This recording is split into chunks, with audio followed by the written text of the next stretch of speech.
primer lugar, la propiedad es un derecho real, ¿verdad?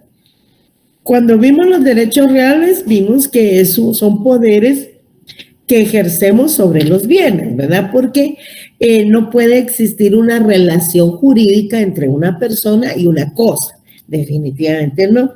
Las relaciones jurídicas son para las personas y entonces lo que ejercemos sobre las cosas son poderes, pero no cualquier poder. Ejercemos un poder jurídico directo e inmediato y que lo hacemos valer contra todo el mundo, o sea, erga omnes. Eso es lo que significa erga omnes. Ahora bien, ¿y cómo adquirimos la propiedad? ¿Qué hacemos para adquirir una propiedad? De cualquier bien, ¿verdad? De un bien mueble, de un bien inmueble, etcétera. Pero ¿cómo? Realmente tenemos dos definiciones en nuestra primera columna, la guía conceptual número 18. Y ahí tenemos en primer lugar una definición del maestro Alfonso Brañas, que tiene hasta su libro de derechos, de manual de derecho civil, ¿verdad? Entonces, él nos indica que son actos jurídicos y a veces simplemente hechos que tienen por objeto y dan como resultado precisamente la adquisición del derecho de propiedad sobre un bien. Y el maestro Puig Peña nos indica que son hechos jurídicos a los cuales la ley les reconoce la virtud para hacer surgir el dominio de en un determinado sujeto, ¿verdad? No de determinado sujeto, en un determinado sujeto. ¿Qué nos indica estas dos definiciones en conclusión? ¿Qué son hechos jurídicos? Actos jurídicos que permiten a las personas, la forma en que adquirimos el dominio o el bien, ¿verdad? A través de esos hechos o actos jurídicos, las personas, la ley nos permite, a través de los modos, permite a las personas adquirir el dominio o la propiedad sobre los bienes. Eso es, ¿verdad? En conclusión. Entonces, tenemos que los modos de adquirir la propiedad se clasifican en dos grandes ramas. Hay una clasificación de acuerdo a su naturaleza y hay una clasificación de acuerdo a su causa.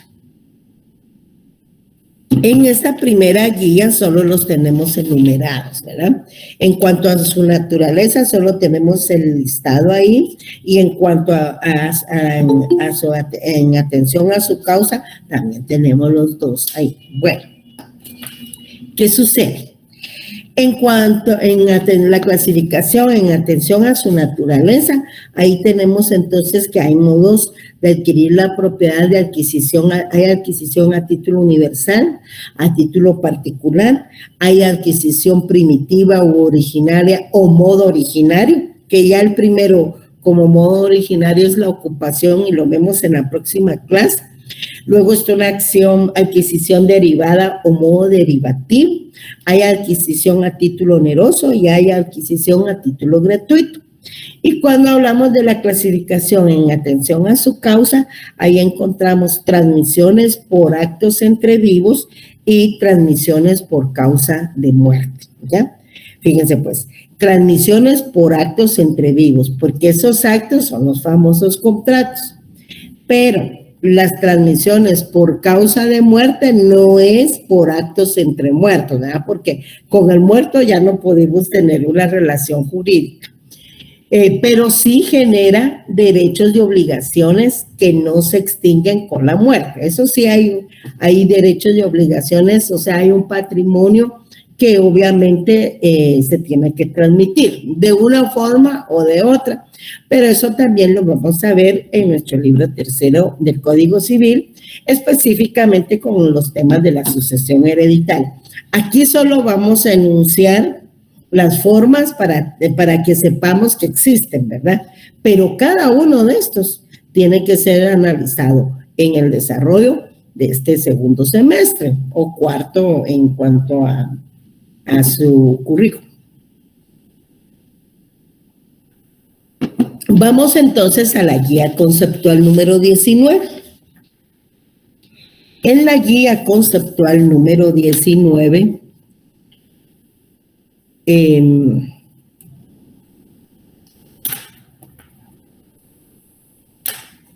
encontramos ya desarrollados muy brevemente, porque es una guía, ¿verdad? Una orientación la que tenemos, la clasificación de los modos de adquirir la propiedad de acuerdo a su naturaleza. Y ahí están los que acabamos de enumerar en el listado de la guía anterior. Entonces tenemos, por ejemplo, que hay adquisiciones o hay una adquisición a título universal.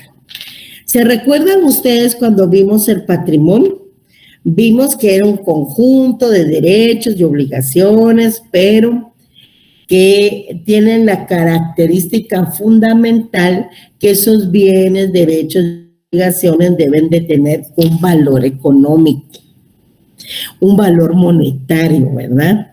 Entonces, una apreciación pecuniaria y que está integrado de un activo y de un pasivo. Ese activo y ese pasivo, a su vez, lo conforman derechos reales y derechos personales, ¿verdad? Y que insistimos en que es una universalidad, que no lo podíamos dividir, ¿verdad? Porque entonces pierde su naturaleza y deja de ser patrimonio. Entonces, aquí en la adquisición a título universal, tenemos que ese patrimonio se transmite en forma íntegra, o sea, se transmite toda esa universalidad de bienes, derechos y obligaciones que tienen una estimación pecuniaria. Por ejemplo, un ejemplo de ellos es la herencia. Todos los bienes, derechos y obligaciones que tenía la persona que fallece, el difunto o el causante, se transmiten en su bloque, o sea, ese patrimonio que es considerado una universalidad jurídica, se transmite a una siguiente persona. Entonces ahí, ¿por qué es universo? Porque se incluyen derechos y obligaciones y bienes que, repito, no tienen un precio o un valor económico. Yo quiero que veamos los artículos 918, el 918, el 919, porque me interesa que sepan ustedes de la existencia de estas figuras. Como les repito, estas figuras de la herencia, el legado, van a ser analizadas específicamente ya en la tercera parte del curso. Alguien que me quiera ayudar con el 918 y el 919, o leo el 900. Ya están listas, muy bien. Entonces, Melanie va a leer el 918 y yo. ¿Tú dónde estás? ¿Quién Soy eres? Ari. Ari, va. Ari, vas a leer el 919. Entonces, Fernanda, quedas pendiente para el otro. Yo veo ahí a alguien, Fernanda, quedas para el otro, va. Busquemos entonces el artículo 918 y 919, por favor. Transmisión, artículo 918, transmisión de la herencia. Ajá. Los derechos a la sucesión de una persona se transmiten desde el momento de su muerte. Y la sucesión puede ser a título universal y a título particular. Ok, bueno, ahí ya vamos encontrando a título universal y a título particular. Entonces, Ari, ya vas a leer, pero permíteme un momento. Bueno, ahí hemos visto entonces que hay dos formas, ¿verdad?, de adquirir los bienes, o sea, dos modos de adquirir la propiedad: a título universal, que ya vimos, y a título particular. Esa transmisión a título particular, esos bienes se transmiten, pero cuando son determinados, específicos. Por ejemplo, pueden otorgar un testamento y ahí indicar que el dinero que se encuentra depositado en el banco tal, ¿verdad? Ese es, nombra como heredero de ese o como legatario también. Como es a título particular, ahí es legatario o legataria a fulanita de tal, ¿verdad? Que el carro 2020 20, marca Toyota, tal, pues también le queda a don fulanito de tal. Y así hace la disposición y la asignación en el testamento de los bienes a título particular. ¿Por qué? Porque los estás identificando, tanto el bien como la persona que va a gozar de ese beneficio. En cambio, si dicen, pues te dejo mi herencia, ese es a título universal, porque la herencia incluye derechos y obligaciones que no se extinguen con la muerte. Hoy sí me ayuda la compañera a leer el 919 porque estamos explicando ya a título particular y ahorita ya el 918 nos indicó que puede ser esa transmisión a título universal y a título particular. Leamos ahora el 919, por favor. Artículo 919. Herencia y legado. La asignación a título universal se llama herencia. La asignación a título particular se llama legado. Muy bien. El título es universal cuando se sucede al causante en todos sus bienes y obligaciones transmisibles, a excepción de los legados. El título es particular cuando se sucede en uno o más bienes determinados. La sucesión puede ser en parte testada y en parte intestada. Muy bien, puede ser también. Entonces, ¿qué nos está diciendo? Si transmitimos todo ese universo del patrimonio, estamos ante una transmisión a título universal, ¿verdad? Cuando especificamos en ese bien, es a título particular, si hablamos de una sucesión hereditaria. Pero también puede ser a título particular cuando tú celebras una compraventa de un bien. Vas a comprar una finca, esa finca debe de ir identificada con número de folio, libro, ¿verdad? Número de finca, folio y libro en donde se encuentra su inscripción. Entonces ahí lo estás especificando, ese es a título particular. Entonces ahí pues van los contratos, repito, como el de compraventa, como el de permuta, como el de donación. Identificamos el bien que vamos a adquirir, ¿verdad? O el que vamos a vender, porque en el contrato de compraventa hay dos sujetos, un vendedor y un comprador, y así en los demás, ¿verdad? Entonces, ahí está. Y lo que debemos de tener claro desde ahorita, ya después lo vamos a analizar en cada una de las figuras, es que hay derechos y obligaciones que no se extinguen con la muerte. Bueno. También hay dos formas más en cuanto a su naturaleza, que es la forma cuando la adquisición primitiva u originaria o modo originario y la adquisición derivada o modo derivativo. Ya saben que ustedes deben de tener siempre sus marcadores, bolígrafos y algo fundamental que es el código, porque si no, no entendemos. Bueno.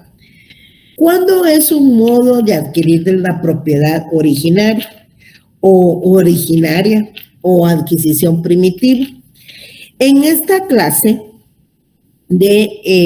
o en este modo de adquirir la propiedad o en esta clase de adquirir la propiedad, pues aquí lo que sucede es que no hay una relación jurídica de un dueño anterior con el nuevo adquiriente. ¿Por qué? Porque los bienes no tienen dueño, ¿verdad? Ya sea porque los hayan abandonado o porque resultan de la propia naturaleza.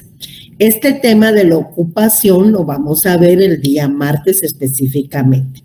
Tiene regulación en el Código Civil, aplica para bienes muebles, bienes abandonados, bienes mostrencos, llama también la legislación, y ahí vamos a ver aquellas leyes de la ley de caza, la ley de pesca, etcétera, ¿verdad?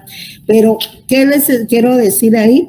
Que los bienes que se adquieren en el modo originario se caracteriza porque no han tenido un dueño anterior, ¿verdad? Las cosas entonces no han tenido dueño y por eso se pueden adquirir por ocupación. Por eso se llama modo originario de adquirir la propiedad. Para ellos, como ejemplo, tenemos la ocupación, la usucapión y la accesión. Tres figuras pendientes de estudio, pero que existen. Vean el 589, 620 y 655. leamos el 589. ¿Quién lo quiere leer? Alguien ahí levantó. Yo quedé pendiente con varios ahí. Fernanda, ¿me haces favor? 589. Solo para que vean que sí existe. Buenas tardes, licenciada. El artículo 589, ocupación de muebles. Las cosas muebles o semovientes que no pertenecen a ninguno pueden adquirirse por ocupación de conformidad con lo dispuesto en leyes especiales. Muy bien, gracias. Entonces, les repito, ese es nuestro tema para la próxima clase. Un modo originario de adquirir la propiedad es la ocupación. Y esta tiene la característica principal, hay más, que recae sobre bienes muebles, ¿verdad?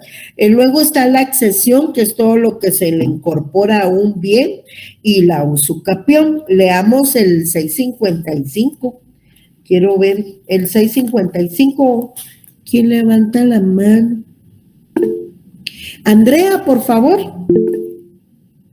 Nosotros no se me vayan a meter, es que se va bien rápido el mensaje. Buenas tardes, licenciada. Buenas tardes, Andrea. 655, me dijo.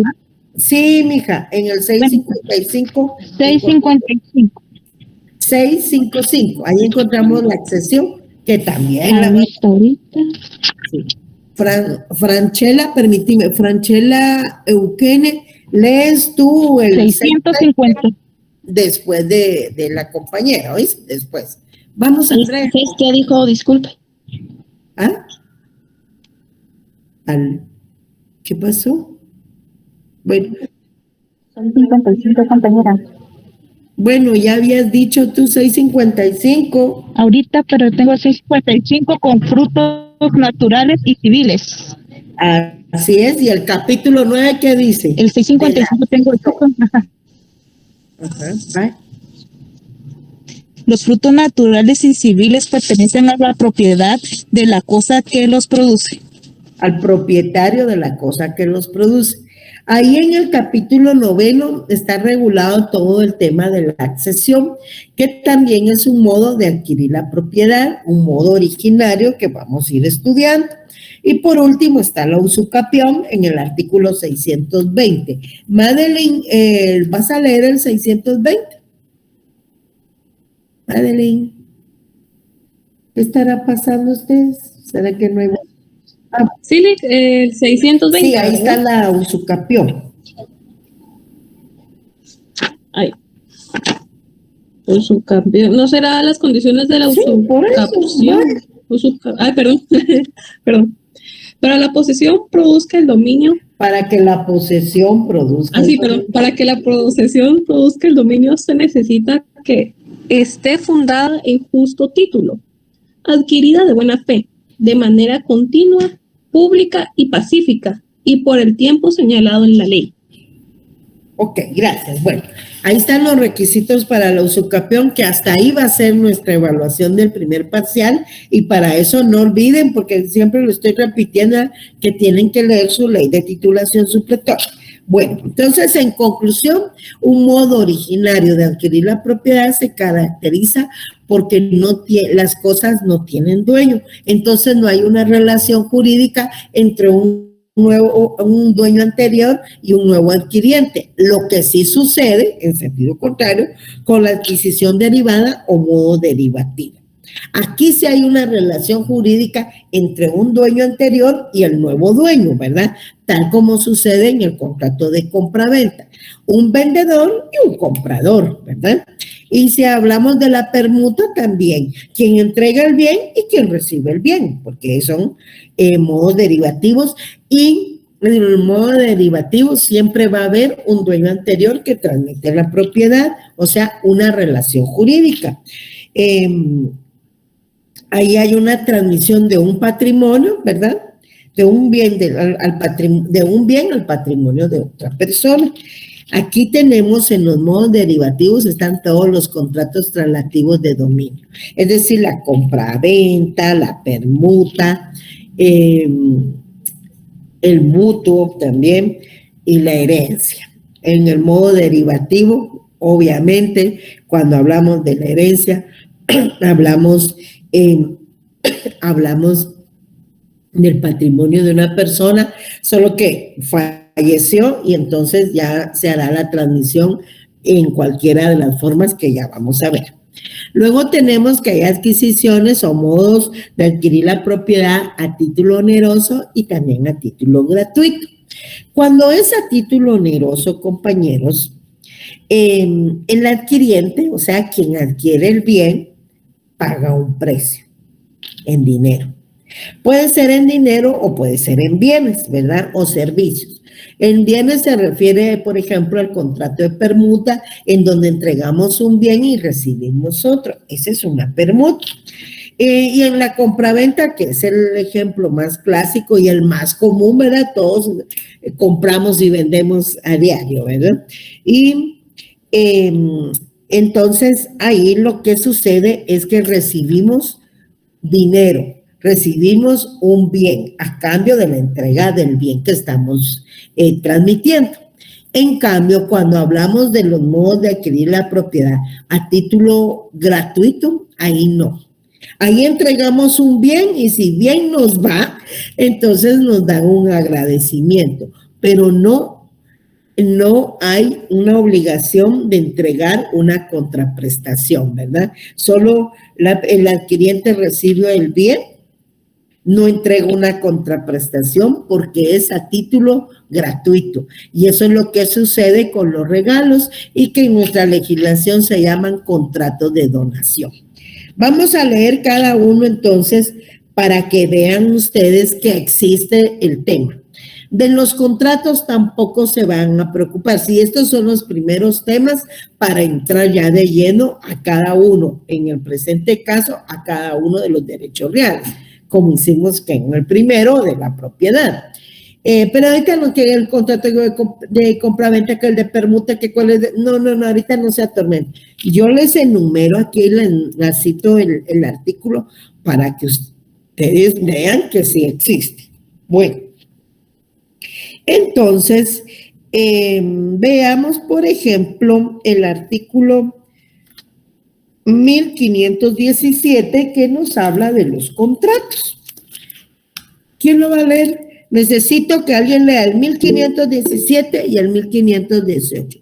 Yuma, vas a leer el 1517 y Leslie va a leer el 1518, ¿de acuerdo? Empezamos con el 1517. Vamos buscando, compañeros, el 1517.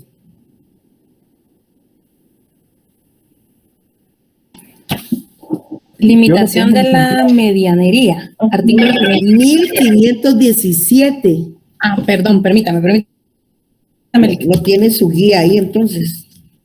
1517, obligaciones provenientes del contrato. Ajá. Dice artículo 17.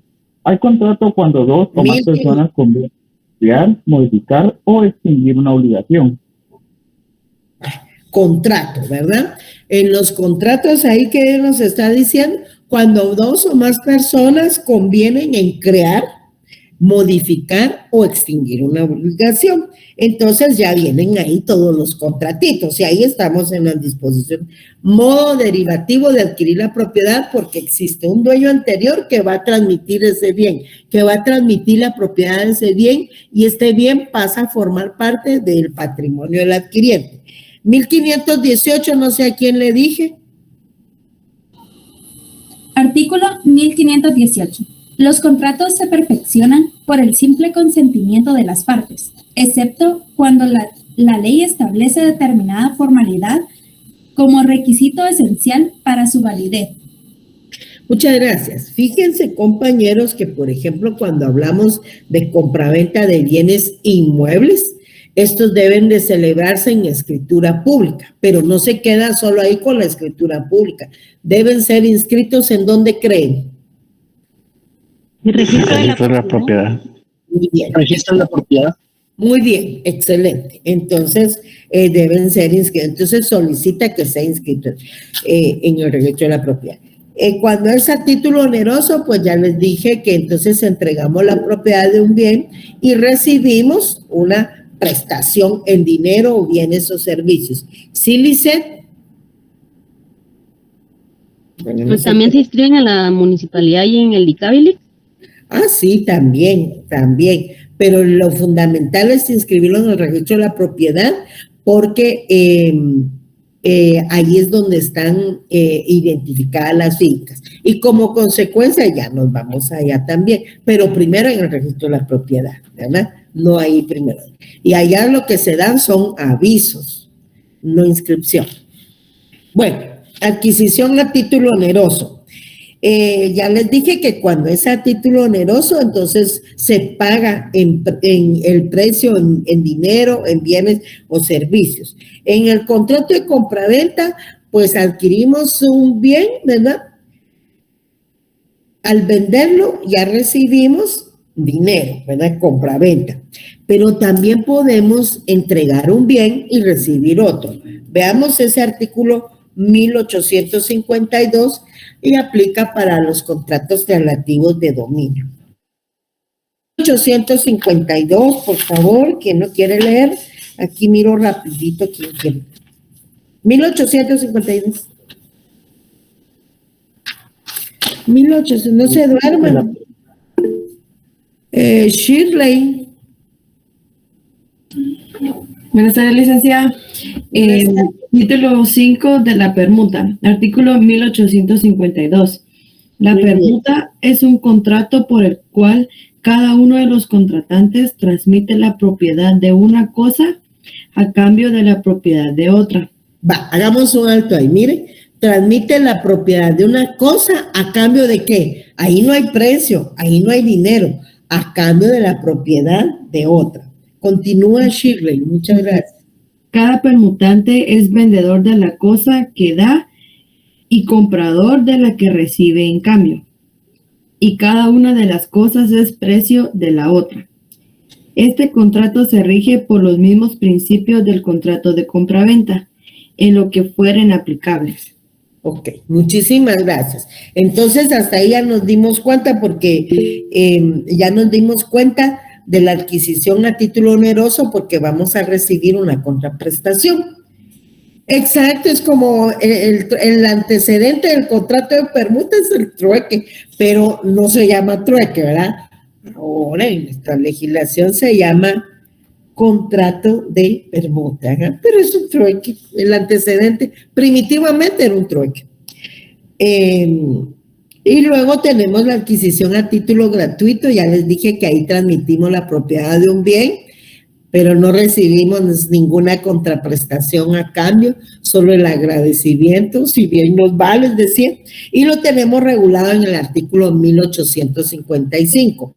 Lo mismo sucede con el legado y la herencia, ¿verdad? Ya el pobre causante ya pasó a otra vida, no va a recibir ninguna contraprestación, más que unas sus florecitas ahí, si es que le quieren dar algunas sus florecitas sobre su tumba, ¿verdad? Bueno, menos o menos. Leamos el 1855, por favor, para que vean que no se reciben. Sí, Fernanda, por favor. Artículo 1855. Donación entre vivos. La donación entre vivos es un contrato por el cual una persona transfiere a otra la propiedad de una cosa a título gratuito. A título gratuito. ¿Ya vieron? A título gratuito. Vean que hay contrato de donación entre vivos. Vean el título de ese contrato. Título sexto, donación entre vivos. Porque también aparece el legado. El legado es una transmisión, pero a título particular, ese está regulado en el 1002 y es parte de la sucesión hereditaria, ¿verdad? Esta es una disposición testamentaria por medio de la cual dispone el causante o el testador, mejor dicho, a quien le concede ciertos bienes o cierto bien, ¿de acuerdo? Y ahí pues no hay contraprestación, definitivamente. Lo tenemos ya en los artículos que ya leímos del 918 y 919 del Código Civil. Bueno, vamos bien, ¿verdad? Ahora, aquí entonces hemos terminado la clasificación de los modos de adquirir la propiedad de acuerdo a su naturaleza. Ahí lo pueden subrayar. Pasamos a la guía número 20, ahí tenemos otra clasificación y ahí tenemos la clasificación de los modos de adquirir la propiedad, pero en atención a su causa. Es lo que les comentaba en otras, anteriormente les comentaba que hay transmisiones por actos entre vivos y también hay transmisiones por causa de muerte. Fíjense que es por causa de muerte, mejor si lo subraya, por causa de muerte, no una transmisión entre muertos. Los muertos ya se murieron, ¿verdad? Muertecitos están, entonces ellos ya no pueden levantarse y decir, mire, Elix, celébreme un contrato de compraventa. Ya no, pero sí está el patrimonio que van a transmitir, ¿verdad? Ya sea porque no dejaron testamento, habrá una sucesión intestada, o bien a través de un testamento que se llama sucesión testamentaria. Entonces, cuando hablamos de transmisiones por actos entre vivos, ahí encontramos todos los contratos. Ya vimos que de acuerdo al artículo 1517, las personas, una o varias personas pueden llegar al acuerdo de crear, modificar o extinguir una obligación, o sea, celebrar un contrato. Hemos leído ya el contrato de compraventa, el de donación entre vivos, que lo acabamos de hacer, el de permuta cuando recibimos un bien por otro bien, y nos falta leer el contrato de mutuo. Estos son contratos traslativos de dominio y se celebran por actos entre vivos, es decir, el acto entre vivos es la contratación. Leamos ahora el artículo 1942, regula el contrato de mutuo. ¿Quién levantó su micrófono ahí? No sé. Shirley va a leer. El 1942, por favor. Título 8 del mutuo, artículo 1942. Por el contrato de mutuo, una persona entrega a otra dinero u otras cosas fungibles, con el cargo de que se le devuelva igual cantidad de la misma especie y calidad. Bueno, ya vieron. En nuestra legislación se llama contrato de mutuo. Y muchos dicen, comúnmente, es lo que se conoce como comúnmente es un préstamo, ¿verdad? Pero no solo recae sobre dinero, sino que ya hemos visto que también sobre bienes fungibles, ¿verdad? Para devolverlos en la misma cantidad, calidad y especie. Bueno, entonces, aquí una persona entrega a otra dinero, ¿verdad? ¿Y cuál es lo principal con el cargo? De que se le devuelva en igual cantidad, calidad y especie. Sí, Kimberly, ¿qué pasó? Perdón, licenciada, se me levantó la mano. Bueno, se va a cansar de levantar la mano. Vale, no hay problema. Entonces, ya vieron la cantidad de contratos que son y que los contratos se celebran entre personas vivas, ¿verdad? Entonces, por eso fue que leímos el 1517. Bueno, pero también hay derechos, obligaciones y bienes que no se extinguen con la muerte, ¿verdad? De ahí que hay transmisiones por causa de muerte, es decir, se van a transmitir porque una persona fallece. Y ahí estamos ante la sucesión hereditaria. Libro 3 del Código Civil, que también vamos a tener que leer y estudiar. Cuando la transmisión es por causa de muerte, encontramos a la sucesión mortis causa o sucesión hereditaria o sucesión por muerte. La transmisión del patrimonio de la persona que fallece puede ser en varias formas. Puede ser en forma testamentaria, o sea, sucesión testamentaria, si la persona todavía otorgó testamento. Y si en caso no otorgó testamento, entonces procede la sucesión intestada. También otra forma de suceder es sucesión mixta, cuando va parte testada y parte intestada. Oh, pero ¿cómo puede pasar esto? Pues puede suceder que hoy otorgues, digamos que el mes pasado otorgaste tu testamento, el mes pasado fue julio, y ahorita en agosto vas a adquirir otro bien. Ese bien ya no lo incluiste en tu testamento. Entonces, si no otorgas otro testamento para incluir ese bien que acabas de adquirir, ese bien lo van a suceder en forma intestada. Por eso, en este caso, se da la sucesión mixta. Parte testada y parte intestada. Y como ya vimos, dentro de la sucesión, dentro de la transmisión por causa de muerte en la sucesión hereditaria, vamos a encontrar también la sucesión a título particular, que es el legal, y también la sucesión a título universal, que es la herencia. Vamos ahora a, no ampliar, sino que fíjense que el testamento tiene la característica que lo puedes revocar. Eso, el testamento es revocable.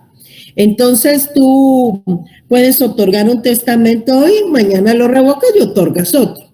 Y no hay límite, ¿verdad? Para ir ordenando entonces tus bienes. Si es que te da tiempo. Ahora, si no te da tiempo, esa parte se va así intestada. Vaya.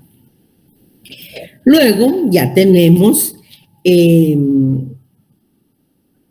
miren, ahorita tenemos las formas o los modos de perder el derecho a propiedad. Y yo se los incluí porque solo lo hemos comentado, ¿verdad? Pero el tema, según el programa, es modos de adquirir la propiedad, la clasificación, su importancia, etc. Pero fíjense que la propiedad también se puede perder. Lo común es cuando los abandonamos, ¿verdad? Hay bienes que ya no queremos, que ya no son, que ya no los utilizamos, ya no sirven, entonces los abandonamos. Esos bienes los puede adquirir otra persona. ¿Por qué? Porque ese bien ya no va a tener dueño en virtud de que tú lo abandonaste y ya no tienes la intención de ejercer la propiedad sobre ellos. También está la expropiación forzosa, que también lo hemos leído en otras clases, la ley de expropiación, ¿verdad? Vean que está fundamentada y protegida desde la Constitución, el Código Civil, y tiene su ley específica. Pero yo también les quise incluir esto y mejor dejarlo en una guía para que por lo menos tengamos la idea de que sí existe en esa situación. Entonces, hay dos leyes que están mal aquí en la guía también, hay que corregirlo. Yo lo voy a corregir y se lo voy a mandar las guías correctamente, porque ahí sí que no me lo corrigieron. Fíjense, porque cité una ley escribiendo solo ley de lavado, y no se llama así. La ley también tiene su nombre, ¿verdad? Así como las personas. ¿Y la ley cómo se llama? Ley contra el lavado de dinero u otros activos, no ley de lavado. Eso no es así.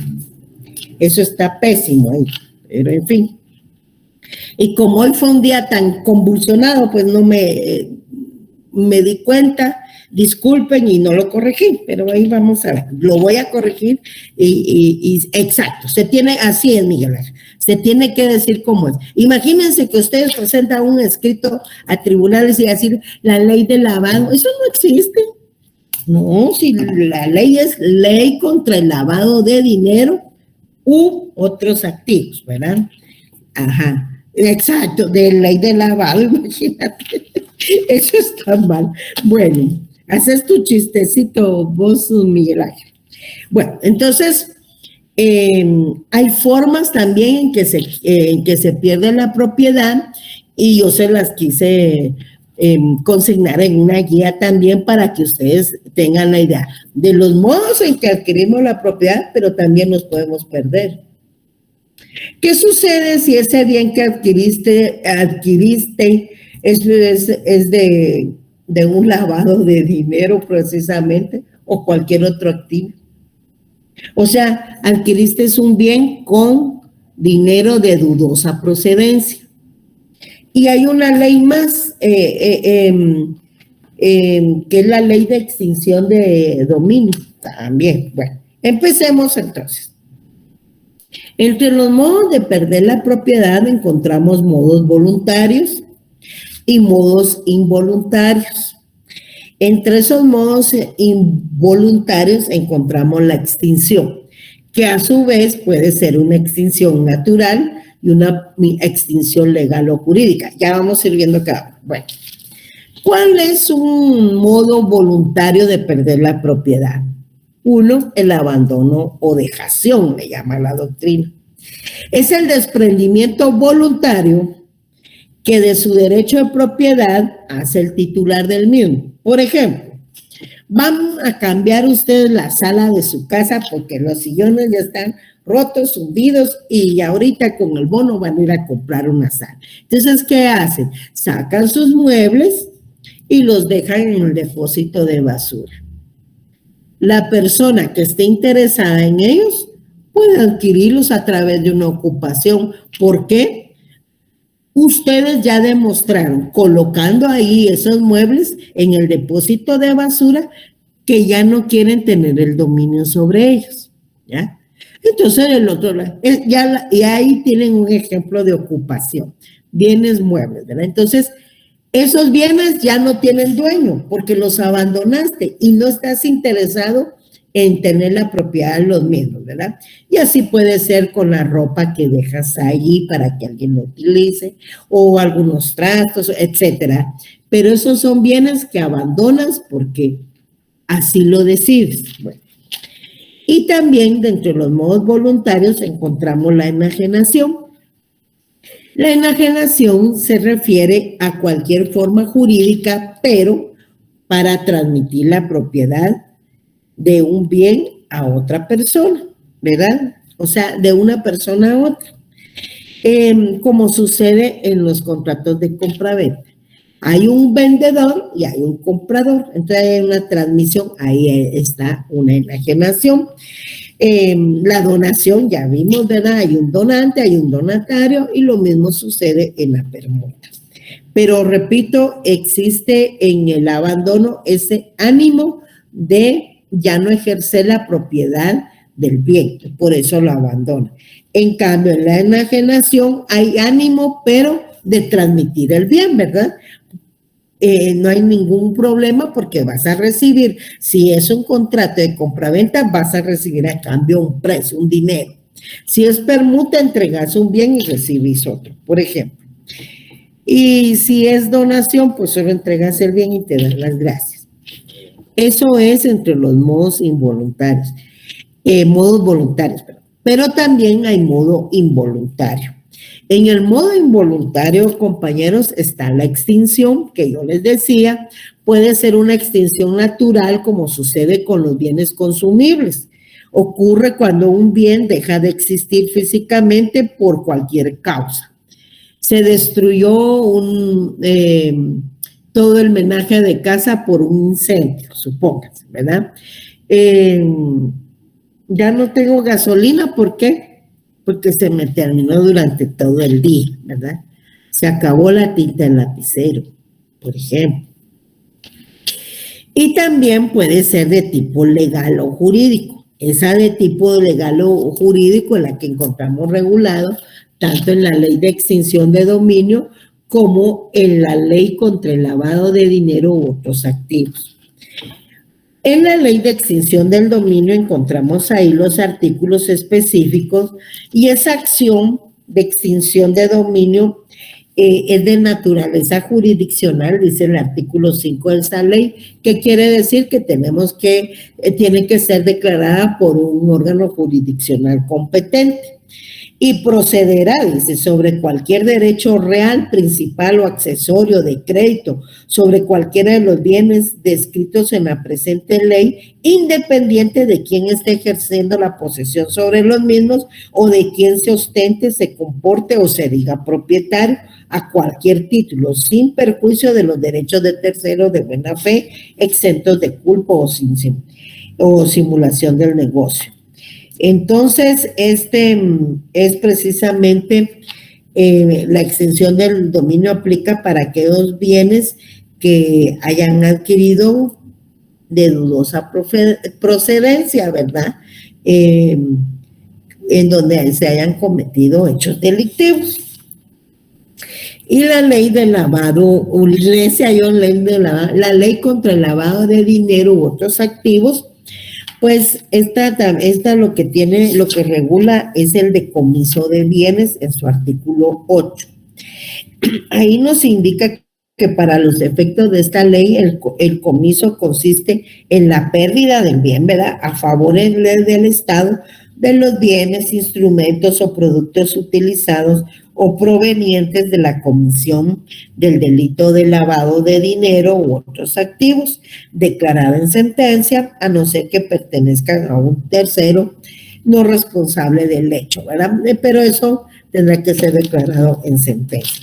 Entonces, vean, pues, cómo podemos perder la propiedad, ya sea por expropiación, en donde el artículo 40 constitucional sí claramente nos indica que la propiedad privada podrá ser expropiada por razones de ¿qué?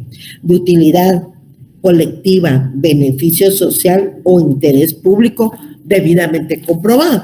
Y para eso, pues se rige por su ley específica, que es la ley de expropiación.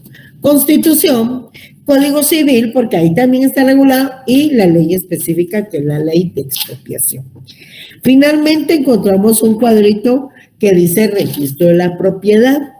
Esto ya no es otro modo de perder el derecho de propiedad, pero yo se los consigné porque debemos de tener bien claro que todo lo relacionado con bienes y derechos reales debe ser inscrito en el registro de la propiedad.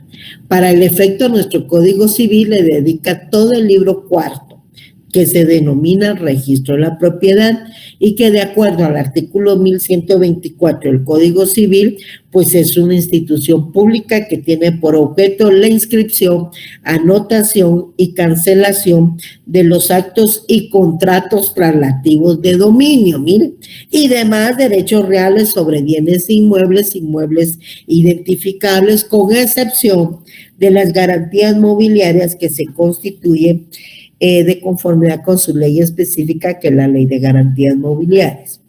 Finalmente, en el artículo 1125 encontramos todos los asuntos que deben ser inscritos en el registro de la propiedad. Obviamente, los contratos traslativos de dominio, ahí se encuentran, pues son una gran cantidad de numerales. Compañeros, ahí finaliza